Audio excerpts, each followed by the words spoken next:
नमस्कार साथियों, स्वागत है आप सभी का एकलव्य पीसीएस और एकलव्य एकेडमी के ऑनलाइन प्लेटफॉर्म पर। अभी कुछ दिन से मैं वीडियो नहीं बना पाया था ग्रामीण प्रवेश की, कुछ विशेष परिस्थितियों के कारण मैं थोड़ा व्यस्त था। इस वजह से मुझे बहुत सारे लोगों ने ऑफलाइन ऐसा बोला कि सर आपने तो बस 3-4 वीडियो बनाई, उसका वीडियो नहीं बनाई।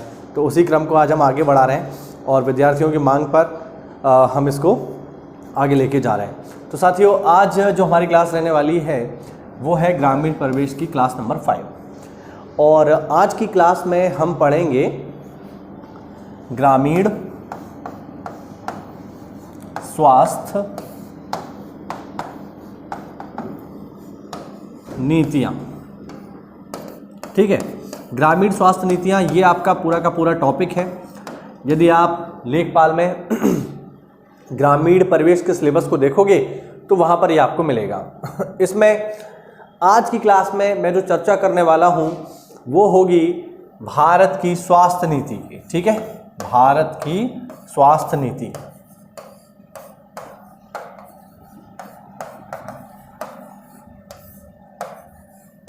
इसकी आज मैं आपसे चर्चा करूंगा। पीडीएफ के माध्यम से हम इस टॉपिक को पढ़ेंगे और यदि आप हमसे जुड़ना चाहते हैं, इस पीडीएफ को फ्री में प्राप्त करना चाहते हैं, तो जुड़िए हमारे Telegram channel Eklavya academy Kasganj और एकलव्य पीसीएस पे। वहाँ पर ये आपको फ्री में मिल जाएगी। तो चलिए बिना किसी देरी के मैं इसको शुरू करता हूँ। और यदि आप चैनल पर नए हैं, पहली बार आए हैं, तो चैनल को सब्सक्राइब करना ना भूलें। और वीडियो यदि अच्छा लगे, कुछ ऐसा लगे आपको कि हाँ आज मैंने इस वीडियो में कुछ सीखा, तो लाइक भी कर देना, अच्छा लगे तो। चलिए, तो आज का जो हमारा विषय है वो है राष्ट्रीय स्वास्थ्य नीति। भारत की स्वास्थ्य नीति यानी राष्ट्रीय स्वास्थ्य नीति की आज हम चर्चा करने वाले हैं। मैं ऐसा विश्वास रखता हूं, ऐसी उम्मीद करता हूं कि पेपर में आपको इससे एक सवाल मिल जाए, क्योंकि महत्वपूर्ण कुछ ज़्यादा है। मैं इसकी सारी चीज़ें आपसे बात करूंगा। सबसे पहले तो राष्ट्रीय स्वास्थ्य नीति का अर्थ क्या है, जरा हम ये समझें। देखो भाई, राष्ट्रीय स्वास्थ्य नीति का अर्थ हुआ ये कि पूरे देश की जब हम बात करते हैं तो पूरे देश की स्वास्थ्य व्यवस्था को लेकर हमारी नीतियां क्या होनी चाहिए। जब हम पूरे इंडिया की बात कर रहे हैं तो इंडिया बहुत विशाल है। कश्मीर से लेकर कन्याकुमारी, गुजरात से लेकर अरुणाचल प्रदेश, इतने हजारों लाखों करोड़ों लोग यहाँ पर रह रहे हैं। तो उनकी स्वास्थ्य की चिंता करना भी भारत सरकार का एक महत्वपूर्ण काम है। उसी काम को आगे बढ़ाते हुए भारत सरकार ने ये नीति तैयार की है कि आखिरकार हमें लोगों के स्वास्थ्य को कहाँ से कहाँ तक लेकर के जाना है। इसके लिए सरकार बनाती है राष्ट्रीय स्वास्थ्य नीति। साथियों, पहली जो स्वास्थ्य नीति बनी है, याद रखेंगे, पहली जो स्वास्थ्य नीति बनी है साथियों, पहली जो स्वास्थ्य नीति बनी है हमारी, ये बनी है 1983 में। इसको याद रखिएगा, ये डेट इंपॉर्टेंट है। पेपर में सीधे सीधे पूछ लेगा कि भारत में प्रथम स्वास्थ्य नीति कब आई, तो आपको जवाब देना होगा नेशनल हेल्थ पॉलिसी 1983। ये आई है 1983 में। अच्छा, 1983 में जब ये स्वास्थ्य नीति आई थी तब इसका मुख्य लक्ष्य क्या था साथियों? तब इसका मुख्य लक्ष्य था कि वर्ष 2000 तक सभी को प्राथमिक स्वास्थ्य सुविधाएं उपलब्ध करवाना, क्योंकि काफी पुरानी भी तो है। आप देखिए 1983 में आई थी तो उस समय हमने जो है 17 साल का डेटा यहां पर रखा कि सन 2000 तक सभी को जो प्राइमरी हेल्थ सर्विसेज हैं उनको उपलब्ध करवा देंगे। ये थी पहली स्वास्थ्य नीति। साथियों, इसके बाद भारत की दूसरी स्वास्थ्य नीति आई। दूसरी स्वास्थ्य नीति आई वर्ष 2002 में। ये डेट आपको याद रखनी है कि पहली स्वास्थ्य नीति कब आई, दूसरी स्वास्थ्य नीति कब आई। तो ये आई है वर्ष 2002 में। अच्छा, सबसे इंपॉर्टेंट है इसमें जो अभी वर्तमान में स्वास्थ्य नीति चल रही है उसकी बात करेंगे, जो कि है भारत की तीसरी स्वास्थ्य नीति। तो तीसरी राष्ट्रीय स्वास्थ्य नीति आई है साथियों 15 मार्च 2017 को। बहुत ही ज्यादा महत्वपूर्ण है ये डेट, आप याद रखना कि भारत में तीसरी स्वास्थ्य नीति किस वर्ष आई है। तो भारत में साथियों तीसरी स्वास्थ्य नीति आई है 15 मार्च 2017 को। इंपॉर्टेंट बात यदि हम देखें तो लिखा हुआ है, ज्ञातव्य है कि पिछली स्वास्थ्य नीति को बने 15 वर्ष बीत गए हैं, यानी 2002 में आई थी तो 2002 से 2017 में आ गए, 15 वर्ष हो गए यहाँ पे। ठीक है, 15 साल का समय यहाँ पर हो गया। तो वही लिखा हुआ है कि ज्ञातव्य है कि पिछली स्वास्थ्य नीति को बने 15 वर्ष बीत गए हैं और देश में बहुत सी चीजें जैसे जनसंख्या, कौमा लोगों की प्रति व्यक्ति आय, कौमा बीमारियों की सघनता, कौमा स्वास्थ्य सेवाओं की उपलब्धता, कौमा तकनीकी इत्यादि अब बदल चुके हैं। यानी जो स्थिति वर्ष 2002 में थी उसके मुकाबले वर्ष 2017 तक चीजें काफी बदल गई हैं। क्या क्या बदल गया? तो जैसा कि इसमें लिखा हुआ है कि जनसंख्या, ऑब्वियस बात है, जनसंख्या काफी तेजी से बढ़ी है, हमारी बहुत तेजी से बढ़ी है। 2021 में जनगणना का होना अभी शेष है, उसका डेटा आना बाकी है। तो 2011 से भी काफी चेंज आया है, तो जनसंख्या चेंज हुई है। इसके अलावा लोगों की प्रति व्यक्ति आय, प्रति व्यक्ति आय का अर्थ हुआ साथियों, आप इसको ऐसे समझो कि ऑन एन एवरेज प्रति व्यक्ति लोग, मतलब जो लोग हैं वो कितना कमा रहे हैं, औसतन लोगों की कमाई कितनी है। तो भारत की प्रति व्यक्ति आय, स्पष्ट सी बात है कि 2002 से 2017 के दौरान बढ़ी है, लोगों की प्रति व्यक्ति आय में वृद्धि हुई है। ठीक है, तो ये भी एक इंपॉर्टेंट फैक्टर है। प्लस बीमारियों की सघनता, जैसे पहले क्या होता था, पहले कुछ बीमारियां ऐसी होती थी जिन्हें असाध्य समझा जाता था, जैसे टीबी। मुझे याद है कि मैं जब छोटा था तो मेरी माँ को टीबी की बीमारी हुई थी, और उस समय टीबी इतनी खतरनाक बीमारियों में शुमार थी कि जानलेवा थी।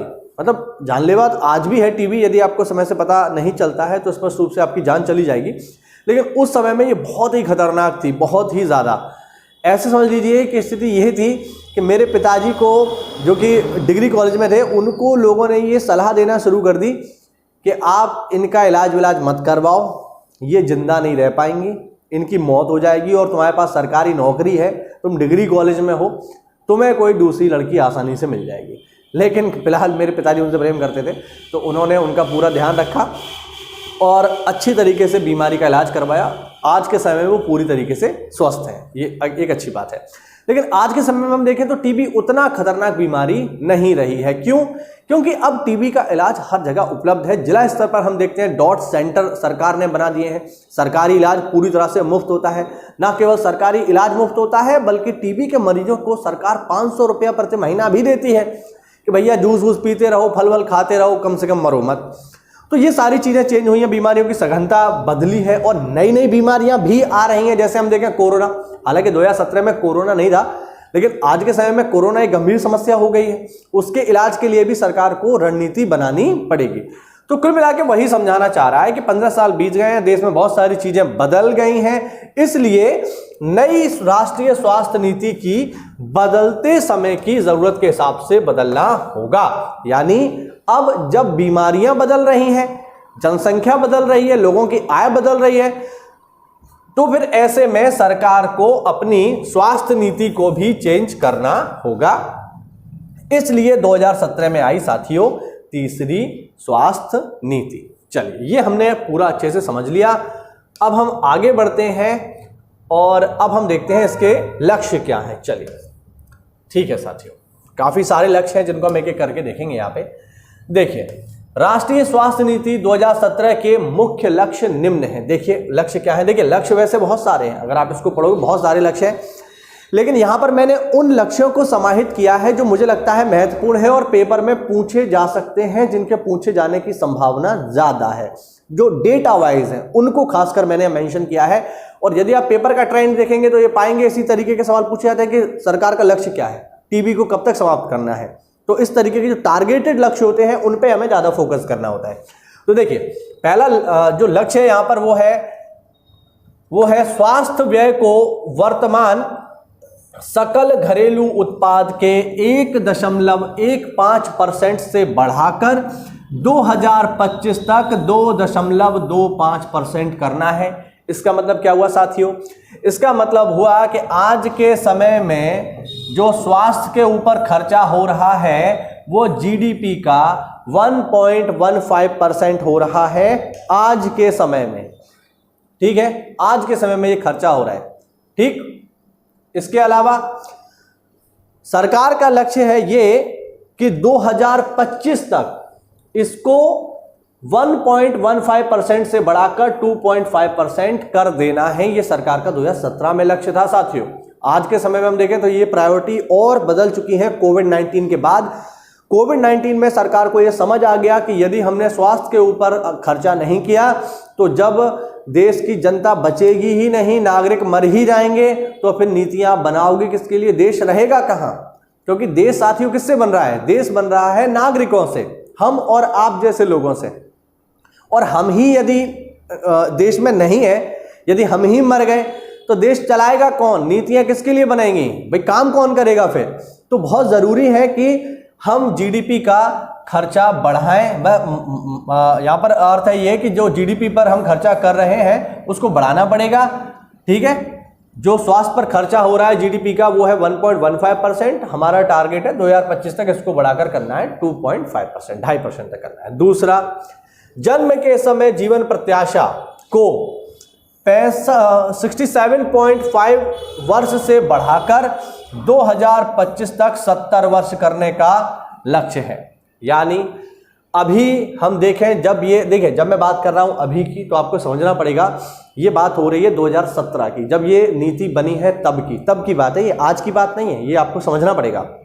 देखिए 2017 में ये बता रहे हैं कि 2017 में ये बता रहे हैं कि जीवन प्रत्याशा थी 67.5। इसका मतलब क्या हुआ, इसका मतलब यह हुआ कि औसतन भारत के जो लोग हैं वो 67.5 वर्ष जिंदा रहते हैं 2017 में। सरकार का लक्ष्य है कि इस जीवन प्रत्याशा को आगे बढ़ाना है और टारगेट क्या सेट किया है कि 2025 तक इसे 70 वर्ष पे ले आना है, 70 वर्ष पे। यानी अभी जो लोग करीब 67.5 साल जिंदा रह रहे हैं उनकी एज को बढ़ा करके 70 वर्ष कर देना है, जीवन प्रत्याशा को बढ़ा देना है। कब तक, 2025 तक। आगे देखिए, कुल प्रजनन दर TFR यानी टोटल फर्टिलिटी रेट, TFR जो है उसको 2025 तक राष्ट्रीय और उपराष्ट्रीय स्तर पर 2.1 के स्तर पर लाने का लक्ष्य है। बहुत ही इंपॉर्टेंट बात है साथियों, ये बहुत ही ज्यादा, ये वाली बात बहुत ज्यादा इंपॉर्टेंट है, आप इसको नोट डाउन कर लीजिए। मैं इसका मतलब आपको समझाता हूं कि इसका अर्थ क्या है। साथियों, इसका अर्थ है ये कि अभी जो हमारी प्रजनन दर है, जैसे भाई मैं वर्तमान की बात करूं तो 2.2 के आसपास आ चुकी है, लेकिन इसको लाना है किस पे, 2.1 पे। क्यों, TFR का मतलब हुआ कि औसत एक कपल, यानी एक कपल का मतलब हुआ कि एक जोड़ा, स्त्री और पुरुष का एक जोड़ा कितने बच्चे पैदा कर रहा है। आज के समय में हम देखें तो बहुत सारे समुदाय ऐसे हैं जहां पर 10-10, 12-12 बच्चे पैदा करने का विचार है और वो करते हैं। अब यदि आप इतने सारे बच्चे पैदा करोगे तो ये बच्चे जो हैं देश में जो हमारे संसाधन हैं उनका दोहन करेंगे, और ज़्यादा जनसंख्या होना अच्छी बात नहीं है। इसलिए अच्छी बात नहीं है क्योंकि फिर संसाधनों पर बोझ उतना ही बढ़ेगा। हालांकि चाइना जैसे देश अपनी जनसंख्या का अच्छा दोहन कर रहे हैं, लेकिन भारत के संदर्भ में ये बात उतनी महत्वपूर्ण साबित नहीं होती है। तो सरकार का लक्ष्य है कि जो TFR है यानी टोटल फर्टिलिटी रेट जो है उसे लेकर के आना है 2.1 पे। हाँ, मैं आपको बता रहा था कि इस 2.1 TFR का मतलब क्या है। साथियों, यदि हमारा TFR 2.1 हो जाएगा तो इसका मतलब होगा ये कि भारत में जो कपल है औसतन 2 बच्चे पैदा करेगा। और यदि आपको किसी देश की जनसंख्या स्थिर रखनी है, स्थिर रखने का मतलब क्या हुआ कि ना तो बढ़ानी है ना घटानी है, जितनी है उतनी ही रहे, तो उसके लिए जो आदर्श TFR है वो है 2.1। यदि किसी देश का TFR 2.1 हो जाए तो उसकी जनसंख्या स्थिर हो जाती है, यानी फिर ना बढ़ेगी ना घटेगी। क्यों, क्योंकि माता और पिता 2 लोग और वो बच्चे भी कितने पैदा कर रहे हैं, 2। तो जब उनकी मौत हो जाएगी तो उनको रिप्लेस कर देंगे उनके बच्चे, तो जितने लोग हैं उतने ही लोग रहेंगे। तो ये हमारा टारगेट है कि भैया 2000, हाँ जी, हाँ, मतलब इसमें टारगेट है कि 2025 तक हम अपना TFR 2.1 तक लेकर के आ जाएंगे, और बिल्कुल हम इसे प्राप्त कर लेंगे क्योंकि आज के समय में ही जो TFR है वो है 2.2, तो बिल्कुल इसे हम प्राप्त कर लेंगे। ठीक है, आगे देखते हैं। अगला लक्ष्य है कि 2025 तक 5 वर्ष से कम उम्र के बच्चों की मृत्यु दर को 23 प्रति हजार जीवित जन्म पर लाना, जबकि मातृ मृत्यु दर को वर्तमान के 167 से घटाकर 100 पर लाना। ठीक है, ज्ञातव्य है कि भारत में ज्ञातव्य है कि भारत में 5 वर्ष से कम उम्र के बच्चों की मृत्यु दर 2015 में 29 प्रति हजार थी। ये 2015 का डेटा है, लेटेस्ट डेटा मैं आपको बता दूंगा क्या है। फिलहाल इसका मतलब हुआ ये कि जो हमारे छोटे छोटे बच्चे हैं, ठीक है, 5 वर्ष से जो छोटे उम्र के बच्चे होते हैं, उनकी जो मरने की दर होती है उन्हें कहा जाता है शिशु मृत्यु दर। तो अभी जो शिशु मृत्यु दर है, जिस समय ये नीति आई थी उस समय की बात कर रहा हूं, वो है 23 प्रति हजार जीवित बच्चों पर। ठीक है ना, ठीक है, यानी वर्ष 2025 तक, ये 25 का डेटा है, सॉरी, ये टारगेट है 2025 का कि 2025 तक 5 वर्ष से कम उम्र के बच्चों की मृत्यु दर 23 प्रति हजार पर लानी है। यानी अगर 1000 बच्चे पैदा हो रहे हैं तो उसमें केवल 23 बच्चे ही मृत्यु को प्राप्त हों, बाकी हम शेष बच्चों को बचा लें, ऐसा हमने टारगेट सेट करना है। और जो मातृत्व मृत्यु दर है, मातृत्व मृत्यु दर का मतलब हुआ बच्चों ये कि जब महिलाएं गर्भवती होती हैं, प्रेग्नेंट होती हैं, उस समय की बात हो रही है। तो जब महिलाएं प्रेग्नेंट होती हैं तो उस समय में उनकी जो मृत्यु होती है उसे कहा जाता है मातृ मृत्यु दर या मातृत्व मृत्यु दर, जो उस समय में जब ये नीति आई थी उस समय में थी 167, और टारगेट है हमारा कि हम इसे 100 पर ले आए। ठीक है, ये स्थिति है। चलिए आगे बढ़ते हैं, आगे देखते हैं। यहाँ पर आगे है वर्ष 2025 तक दृष्टिहीनता के प्रसार को रोकना है। ठीक है, वर्ष 2025 तक दृष्टिहीनता के प्रसार को घटाकर 0.25 प्रति हजार करना तथा रोगियों की संख्या को वर्तमान स्तर से घटाकर 1/3 करना। यानी हमें लोगों की दृष्टिहीनता की समस्या को भी कंसीडर करना पड़ेगा। इसके अलावा क्षय रोग की यदि हम बात करें, टीबी की बात करें, तो देखो लिखा हुआ है टीबी के नए मामलों में 85% तक कमी लाना है और इसी दर को बनाए रखना है। इसके अलावा ये बहुत ही इंपॉर्टेंट है, इसको आप याद कर लेना कि 2025 तक सरकार का टारगेट है 2025 तक टीबी को उन्मूलन कर दिया जाए, टीबी को भारत से समाप्त कर दिया जाए, ये सरकार का टारगेट है। इसके अलावा तंबाकू के इस्तेमाल पर वर्तमान प्रसार को 2020 तक 15% तथा 2025 तक 30% तक कम करने का लक्ष्य सरकार ने रखा है। साथियों, ये है हमारे कुछ प्रमुख लक्ष्य जो स्वास्थ्य नीति के अंतर्गत निर्धारित किए गए हैं। मुझे पूरा विश्वास है कि बिल्कुल इनमें से कोई ना कोई एक पॉइंट आपको पेपर में मिल जाएगा। ठीक है, ये हुआ आज का वीडियो। यदि आपको वीडियो अच्छा लगा हो तो वीडियो को लाइक करें, चैनल को सब्सक्राइब करें, और यदि कोई डाउट है तो कमेंट के माध्यम से पूछ लीजिए, मैं उसका जरूर से रिप्लाई करूंगा। तो चलिए मिलते हैं अगली क्लास में, तब तक के लिए जय हिंद, जय भारत, वंदे मातरम।